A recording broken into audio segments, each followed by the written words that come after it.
Okay. All right. And it's good to go. The floor is all yours. And I will mute my mic because I don't want to have any background noise like my dog. Okay. Okay, perfect. Hi, guys.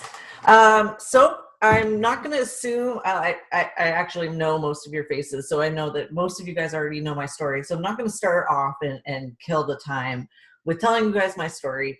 But just in case anybody isn't aware, basically when I started, I had no business skills. I had no sales skills. I had 40 friends on my Facebook. I had 3 kids. 2 of them were 6 months old and Michaela was 3. So hands were full. I basically built my entire business while I was tandem breastfeeding my boys. So that is, anytime anybody tells me, oh, I don't have the time for this business, I find it hard to believe, because I know that if you really want something, if you need something really bad enough, that you will find the time, that you can make the time. And that meant that I was holding 2 babies on each boob as I was, sending my messages, as I was doing all my parties. So I kind of start off with that and tell people that, because it is important for people to squash excuses within our team. I think for a lot of leaders, having saying the things that might upset people and telling the real dirty truth is often very scary. We don't want to upset our team. We don't want to turn people off. We don't want to have people feeling negative about us. But a lot of times when people on our team start giving us these excuses, they're hitting the wall, they don't have time, their husband is against this company, whatever it might be, there's ways to overcome those objections. And a lot of times as leaders, we're afraid to tell them how and tell them the truth about that, Sarah. I can't concentrate. So that is a huge thing that I think I tell my leaders a lot, because lots of times I get people coming to me and they're saying, oh, I feel like my team is depleting. I feel like my team's not strong enough. I feel like my team isn't motivated. And, my question to them is always, well, are you squashing their excuses? What are you saying in order to get them motivated? And that, I think, just being told that it's okay to say the things that might upset people. We're not helping them by sugarcoating things. So I think we just need somebody muting their TV or muting their Nicole, you need to turn off your mic. I'm giving a fair evaluation because I know that I know what this Thanks. Hi, Nicole. Hi, Nicole. We just need your mic turned off so that we can keep the call going. Yeah. Do you know how to do it, Nicole? No, I don't. Just swipe up and there's a microphone button. Click it and it'll mute it. I think she's good. There we go. Okay, so I'm basically that's a TV. permission.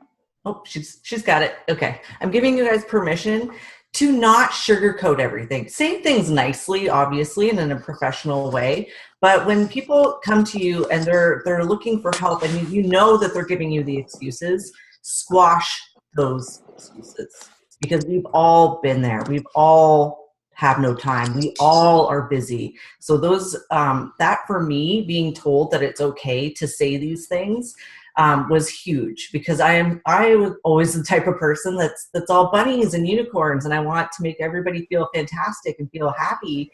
But at the same time, I'm not helping them if I'm just coddling them all the time. We have to give them the nitty-gritty truth sometimes. The biggest thing that I find in my team, in order to get my new presenters successful, my leaders successful, getting my whites to yellow, getting my yellows to pink, and my pinks to blue, anybody to promote, basically, is belief. And I know that you guys have probably heard that a gazillion times, but it is so true. If somebody doesn't believe in themselves, they don't see the big picture, they don't have their why, they're not going to push for it. They're not going to overcome all of those no's. They're not going to do the things that are necessary in order to promote. So being able to breathe belief into your team was huge for me. So how do we get our teams to believe in themselves? So it really comes down to words that you're using. when you're talking to your presenters.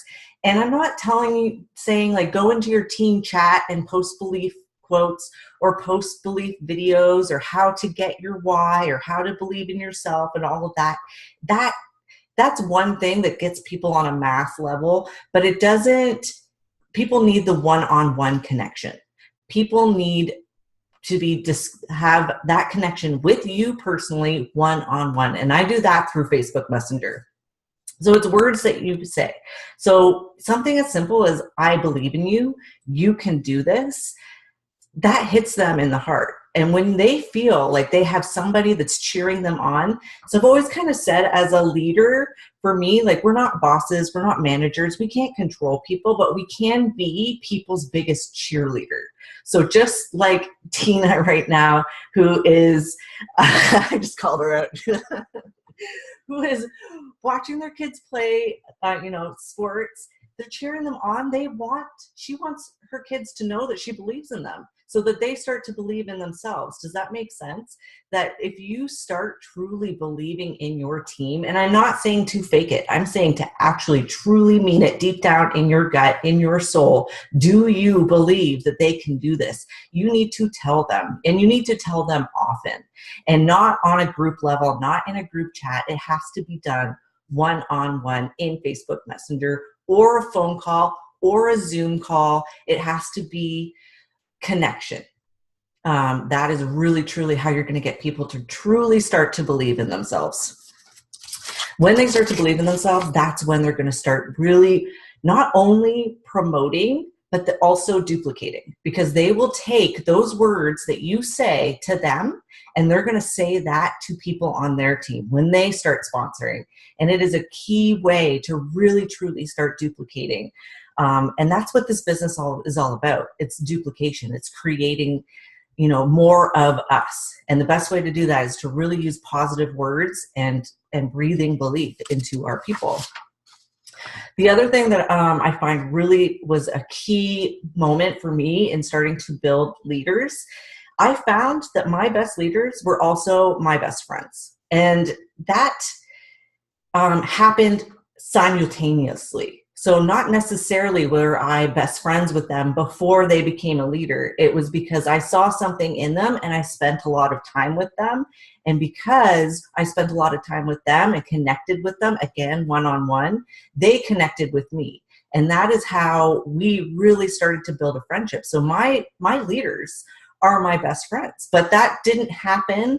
It was never one before the other. It was both at the same time. So that's why I always kind of tell any of my pinks, any of my blues, anybody that's really gunning for this business to spend the time, get to know the people on your team. And so you might have a big team, or you might have a team of just 10, or you might have a team of 20, and you might be looking at your team and saying like, well, how do I know which ones? The ones that you spend your time with are the doers, the ones that actually go and spend.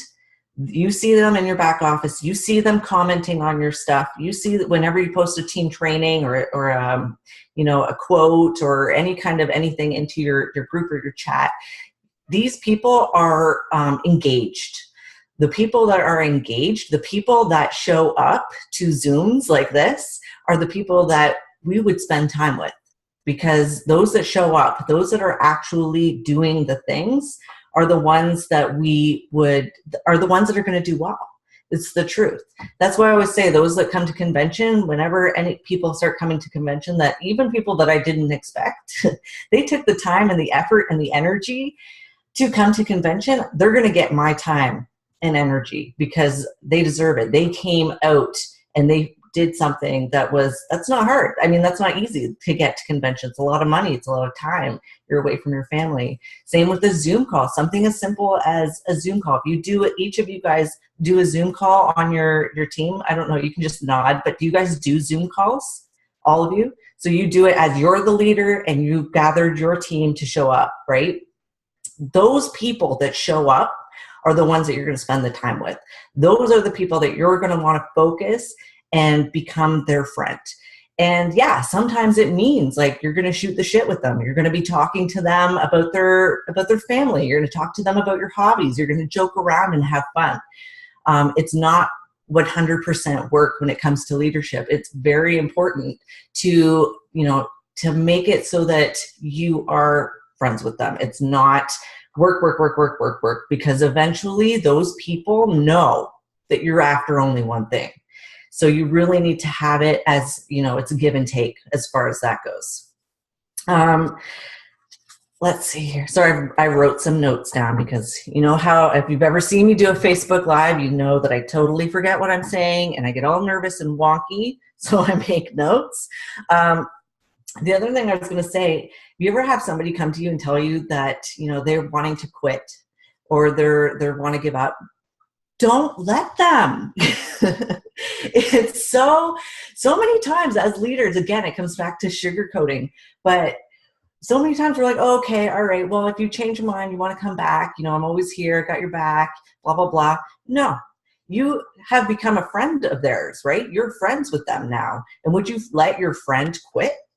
No, you would not, because you know how amazing this business is for them and you know how much it's going to help them, whatever it might be. So hopefully you guys know the doers on your team. Hopefully you know what their whys are so you can chat with them about the reason why they started and talk to them about their why.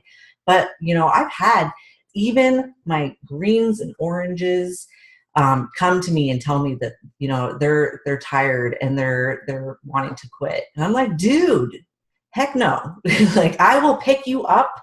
I will come to your house and knock on your door. You are not quitting. I will not let you quit. It's, and I mean, I don't say this to everybody, obviously, because again, if they're not working, if they're not really doing anything, then, we're not spending that much time with them. We're really focused, laser focused on the people that are actually doing the things. But like I said, you built that friendship up. You can tell them no. Now, they might not listen, but at least you've tried, right? We don't want to be just, okay, see you later. If you change your mind, come back. It's very easy. And I always throw in a joke. So I try to be funny about it and tell them that I'll come knock on their door and I'll pick them up and carry them to my house and force them to, but it's because I've built that friendship and they know me. So that's why that friendship is so important, so that you can help them get over those hurdles, because everybody has those hurdles. Everybody hits those walls. And I mean, not just once or twice, but like often. Okay. And it's with every company, whether it's network marketing or whether it's a subway down the street, anything like that, everybody has those walls. Everybody hits those hurdles. But as a leader, we really want to try to keep the people by, telling them, sorry, dude, you're stuck with me. You're going to do this. Like, let's make this happen. You have dreams and I want those dreams to come true. And I know you can do it. Again, breathing belief, using belief words with them. Self-education, again, I always kind of, in my new presenters chat, so I have a new presenters chat. If you don't have a new presenters chat that's specifically for brand new presenters within that month or within a couple of weeks, mine, I think, is 3 months now. After 3 months, that chat becomes a building block group, and then I create a new chat, and we start all over again with brand new tasks. But are you guys familiar with Mission to Black? Mission to Black is my stepping stone. It is my one and only, the hugest, most important thing I've ever done for my business to help build leaders. Not just help build leaders, but help build leaders super deep. Now, I highly suggest you guys all do a task-based group like that yourselves. I don't know if Sarah does one as well, but don't count on Sarah and don't count on me to run it for you. You take the bull by the horn, so to speak, create your own task-based group. You don't have to call it by the same thing, but really it is a huge for accountability within my team. And I do them every month. And sometimes I open it up big and I do it to the whole team, but usually I do it on a small scale within my circle, which is, everybody that's not underneath a green that's under me particular, but every month, I do it every single month. And, sometimes I combine with other leaders and sometimes I don't. But if you find that doing a task-based group for yourself is too much, then find a sideline that's underneath Sarah and find another leader that's at the same level as you that was willing to join forces with you, so to speak, and do a mission to Black or whatever you want to call it, specifically in that, specifically together. It really is fantastic for accountability. It's fantastic for brand new presenters because they don't know what to do. But the key word that I said is accountability. It gives people stuff to do. And sometimes when people join, they're instant leaders. They take off, they do everything right. You tell them what to do, they go do it. They listen to everything you say. They watch everything you tell them to watch. What is that? Is that a dog? Okay, sorry. I see somebody's dog, but it was just an ear. Okay, it's fine. For some reason, I see only the little people up here and a big thing, a picture of somebody else. But all it is black screen, and there was like an ear. It's cool. I'm fine. Totally forgot what I was saying. But the gist of it is do a mission to Black, guys. Do something, a task-based group.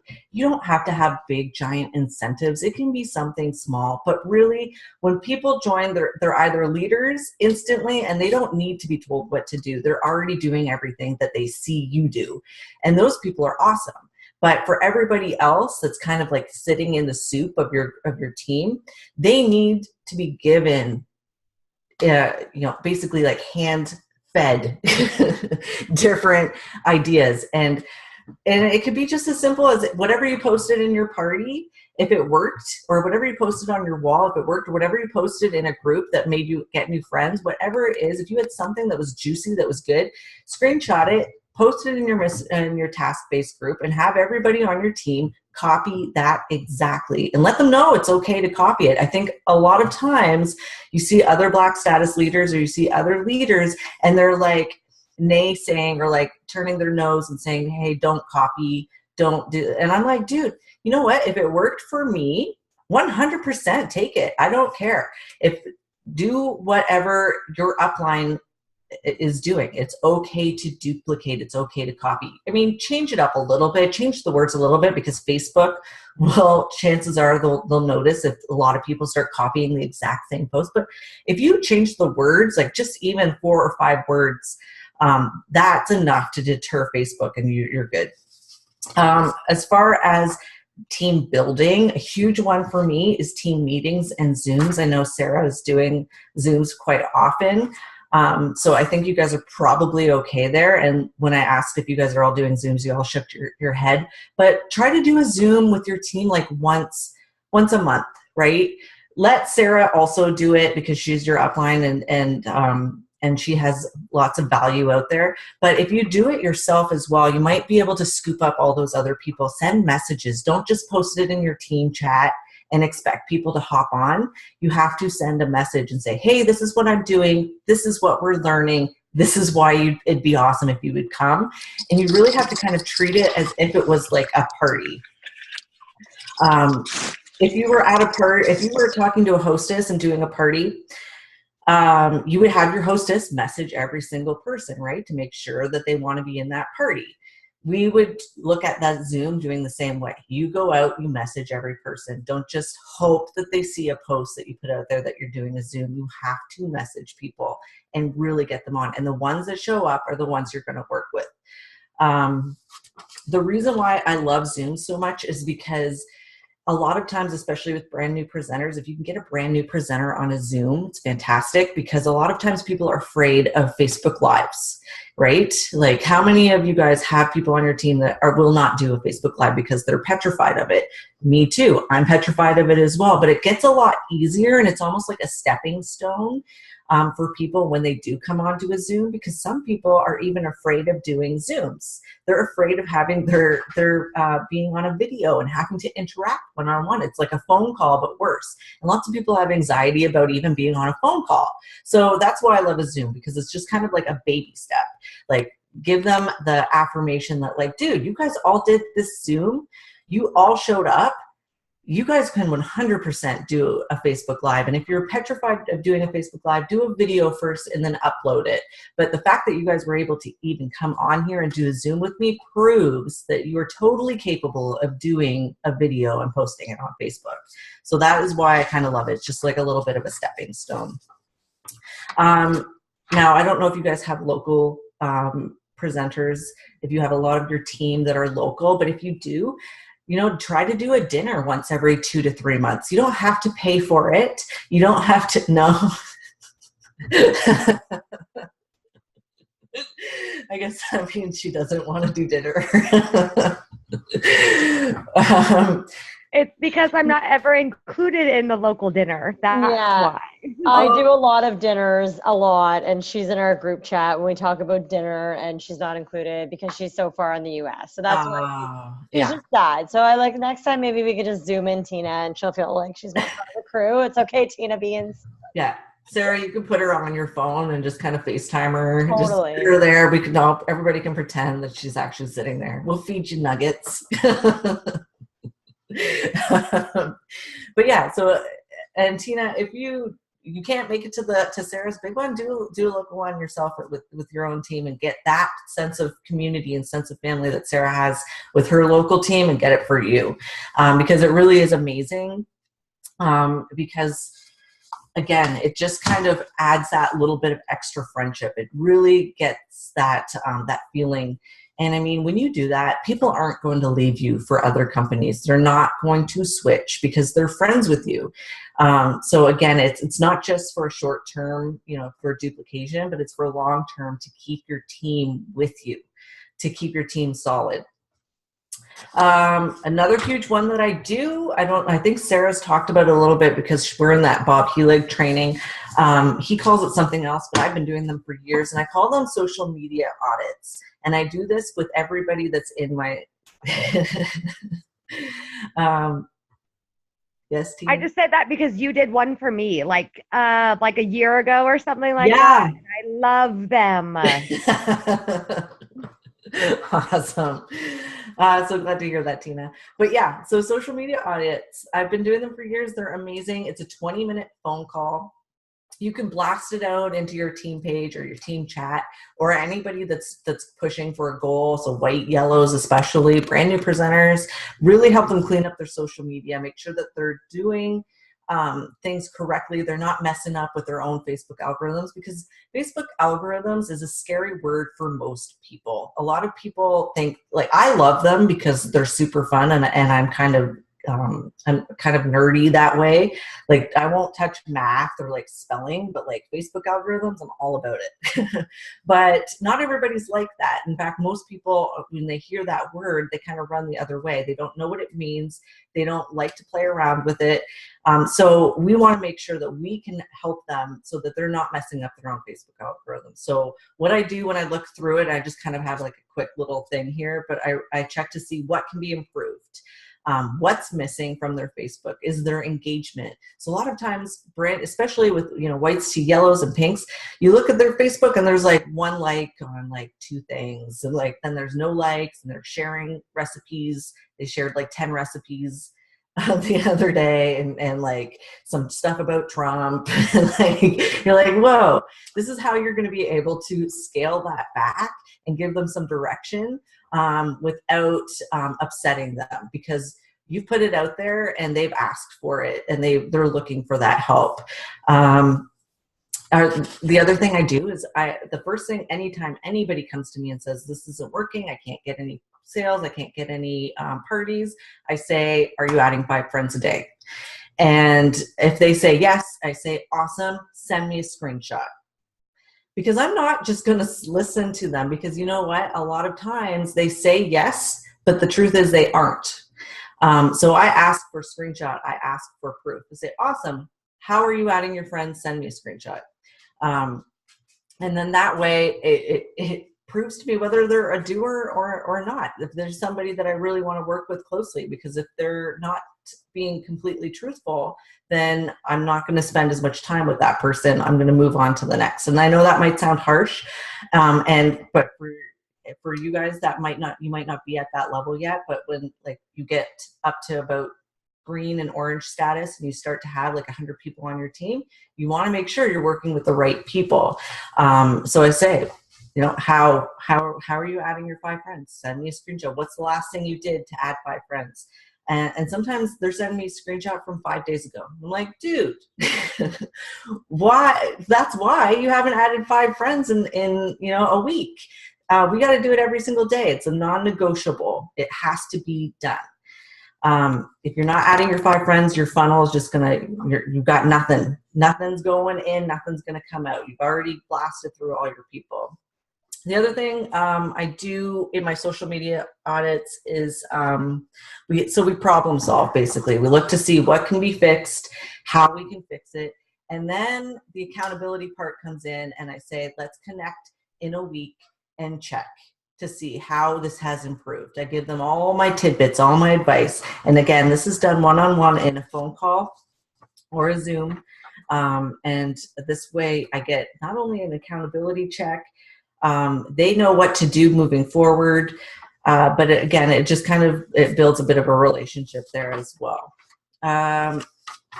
Let's talk about attitude, appreciation, and applause. So it's another huge thing that I do for my personally sponsored people in my circle. It's basically, I send this to 5 team members a day, and I basically let them know that they're doing awesome. I don't know if you guys are doing this or not, but it's really just another way that I breathe belief into people on my team. I send it out and let them know that I appreciate them. I see them working, and I just give them a bit of a shout out, but not on my wall. It's in a message. It's a little bit more heartfelt. It's a little bit more specific to them. But yeah, if you do that with adding your 5 friends a day, and you send 5 messages to people on your team that are working, those people will start to duplicate that as well. People will do what you do. And that's important to remember as a leader. People will do what you do. So if you're doing Facebook Lives, they're going to start to eventually do Facebook Lives. I hate them, but I do them anyways. Same with selfies, anything like that. Like if you are afraid to post a selfie, your team isn't going to post selfies either. And that's just the truth. We have 9 minutes remaining. I'm going to skip a couple of these. The one thing that I find that's important for building leaders underneath you is to be approachable. I think for me, that's a key part of the leadership that I've built, is so that people know that I'm always there. I'm always happy to help. So anytime, you have those people that join and they just send you questions after questions after questions, and you might get annoyed. Well, I don't let them know I get annoyed.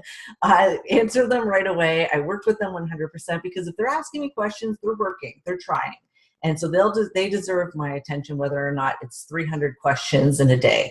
But I always end that thing saying, I'm happy to help. If any of you guys have ever messaged me asking me a question, you've probably seen me end my comment with no problem, anytime, I'm happy to help. I legit say that to every single person, because I want people to know that when they're sending me questions, it's not a bother. I'm not annoyed. I'm happy. I legitimately am happy to help. So that's kind of my thing. Just be happy to help them, and let them know that. Let's see here. So lead by example. Make sure you're doing your parties. Make sure you're showing them that you're sponsoring. When you're sponsoring, you shout out on your wall so other people see that you are actually sponsoring, that you're not just sitting there collecting a paycheck. And yeah, so I think we have 8 minutes left. I don't know if you guys want to ask any questions or anything specific. I'll stop now so we can, and then if not, I'll just keep going. So I got lots of stuff. So just unmute yourself if you have any questions or anything. And these girls are always shy with questions, so don't be shy. They're not being shy. They just probably don't have any right on the spot. But I don't know if any of them. Who's gonna jump in? Come on, Kirsty. Come on, Kirsty. You have all the pressures on you. No. What do you say to people when they ask, I thought I was going to join this business and make all sorts of money? They I say, nobody makes money right off the get-go. And your paycheck right now is a reflection of what you did 6 months to a year ago. And most of the time for those people, they haven't joined. right? So that's the same with going forward. So anybody that's pink, your paychecks are from the work you did 6 months to a year ago. And we don't make money right away. We make money in the long run, and it is totally 100% worth it. And that's kind of why I always show my paychecks, because I need people to see that, you know, it is worth it in the long run, and that I started from the beginning, just like everybody else. And I made those $200 paychecks. And that if you just keep going, you keep sponsoring, it will add up for you. So I just kind of say that. I haven't had too many say that to me lately, but I have had that. You can keep going with yours. If girls have questions, just jump in, I guess, at any point in the next 6 minutes and 16 seconds. You have 6 minutes to think of a question. Yeah, that was the only one that I was thinking of when you were chatting. And the Facebook audits, and like, I love that. I do. I just started doing mine. I love the screen sharing too. That's something that you didn't add in with the Zooms. You can do the screen sharing, which I didn't really even know about till like 2 weeks ago. Yes. And that's huge. If you're going to do a Facebook audit with somebody, like, get on Zoom so you can show them, go through, scroll their Facebook. So I think I did 5 or 6 girls, and I recorded it, and I did like every level. I think I did like a white, a blue, a green, and orange. Anyone who would basically let me do a Facebook audit on their things. And every week with my 20%ers, all these girls have made their groups with their 20%ers, who are the people that Bob Heilig has trained us to like work with. I do Facebook audits on them, and I tell them one good thing they're doing and one thing that they need to improve on every single week. I've been very consistent with that. And I, even after a couple of days, like, I don't even know if it's been a week. Sometimes I just do it. I'm like, okay, Facebook audit day. And I'll go to their Facebook to see what they've done for the last few days, because if they're not, you know, like one girl had all sorts of posts about, like a lot of shared posts, like old memories and then makeup. I'm like, hey, you can't just have old memories and makeup. It has to be like other things you're doing. Or like you said, shares of things. Like, stop sharing just stuff. You're never going to get likes or stuff on that. You need to have posts about you and what you're doing. Plus, like, make everything exciting. Like today I did an iRobot video and people lost their minds. I'm obsessed with it now. And, you know, I gave them a whole bunch of ideas too. There was a really good post in Bob Heilig's group on all sorts of other ideas to do in lives. So, you know, I read articles and I go on here like I'm a professional at whatever this is. Today I posted in a mom group about technology and what age you should buy it for. I took all sorts of notes from all these moms yelling at each other about it, and now I'm going to do a live about it on my Tipsy Tuesday. So like, I really am trying to stay away from the makeup lives. I do like maybe 1 or 2 a week at the most, and then the rest are just like random things to get views on different topics. The one thing that I will say about working with your 20%ers is and that basically what you're doing is you're taking a leader and you're forming them into, you know, the next green status. The only thing that I would suggest with that is not to put them into a group, is not to put them into a chat. You don't think so, eh? Them one-on-one. For somebody that has a large team, it might make sense to put them into a chat or a group. Mm-hmm. But I really, truly believe that the only way that my leaders have become leaders is because I worked with them one-on-one. And if there's anything that you guys all take from this, to find those doers, find those people that are actually engaged, that are asking the questions, that are in and watching your videos and doing what you say. Find those people and work with them one-on-one in Messenger. That is truly how you're going to build your next leaders. When you do that, it's much more personal. It's much more personal. It's truly how, you know, when I saw Jamie, who sat there, who's my purple status, she sat there as a pink status for an entire year before she actually started. But when she came to me and said, okay, I'm ready to actually do all the things, I said, awesome. I didn't put her into a chat. I didn't start, you know, doing any of that. I worked with her one-on-one. I messaged her every single day. If I didn't hear from her, I messaged her. And that truly, I think, is a big part of how to find that leader, how to build that next leader up. Don't put them in a chat, because it's just kind of like you're just putting them in the soup. Work with them one-on-one. That's how you're going to build your leaders up. Okay, I will now message them one-on-one. I'm going to keep the group chat going because I have it, but in terms of just more, I like it kind of like as a task group rather than a group. It's fine for I use it for 99%. It's more of like the task for the day. Okay, guys, this is what I want you to try today. And then they can ask questions, and then, and then I can work. And a lot of them message me one-on-one now anyways, so it's kind of like a both. That's the thing, right? Because they're not asking you the questions in the chat. Yeah, so, and that's fine. And then we chat in a personal message about different things. Do your team pages for all of you guys. If your team pages, if you have a team page or if you have a chat, just think of it as the soup. You're just tossing everything in there for anybody that might be interested. But really, the training really does take place one-on-one. It's a lot more fun that way. It is, again, you're going to keep the people that you build. They're going to stay with you, which is one of the most important things in our business. Is you don't want to build up a leader and then have them leave for another company or the next brand new thing. You want them to have that connection with you, and that can only be done one-on-one. It's nice for a chat, but that's the soup. Work with them one-on-one. It's really, truly the most important thing that you can do. Perfect. All right, 1 minute, ladies. You got 1 minute. That's it. I'm okay asking all the questions. I think that's good. And I didn't know that you did smaller task groups all the time. So you make a new group every single month. And I'm assuming you just copy and paste from other groups that you already have, or do you make up stuff as you're doing it and put it in there? Brand new stuff. And whatever I do that day that works, I get them to do the exact same thing. Okay. And a lot of times I do the recruiting post. I don't know if you guys know that, but the recruiting post is still absolute. It's gold. I still sponsor with like crazy. I had crazy amounts of friends by doing that. So when I have a good recruiting post that like, gets 78 comments, I screenshot that and I say, dudes, like, you got to do this. This is this is your task for the day, because it really works. It's so duplicatable.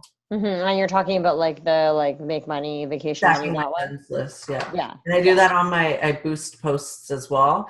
And usually my Zooms are showing them how I did it, because it still is 100% one of the easiest and most duplicatable posts in order to start getting them to make it. Yeah, I've recruited a ton of people with that same post. I have a whole video on it.